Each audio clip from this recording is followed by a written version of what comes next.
No Bob Baffert in the Kentucky Derby for the third year in a row. So who comes from the West? Stronghold won the Santa Anita Derby this year, and it's time for Eddie Olczyk to check in and see what he thinks of the West Coast top hope in here for trainer Phil D'Amato. Edzo, what do you make of Stronghold? Well, one of the top trainers, not only in California, but in the entire country. I still think, Jeremy, a little off the track, I still think Phil D'Amato is one of the more underrated trainers that we have anywhere. He is just brilliant. Everybody thinks of him as, strictly a grass trainer, and he is unbelievable. But he is a top-notch trainer. And, look, I don't know what your thoughts are, but I don't think that this year's edition of the Santa Anita Derby was as high class as we've seen in the past. So that would certainly put a negative as far as how I am looking at Stronghold. But you do have Ghost Zapper on top, so bred there on, for the distance at 1.25 miles, not so much on the dam side. But one positive, and we talked a lot about it in the previews, Jeremy, is that he does have a win over the Churchill down surface. Now, it was at 1 mile, but that's a positive. And I didn't see the work.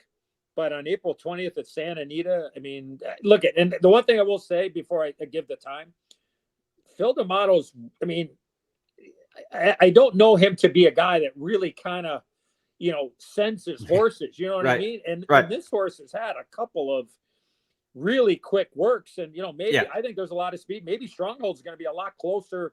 Maybe, I mean, if I like a horse closing, I would hope he would be very close, but for me, the horse is working extremely well right now and showing like the horse has got some energy, and we'll see how that plays out. But for me, probably a horse that I would probably not use in my top 3.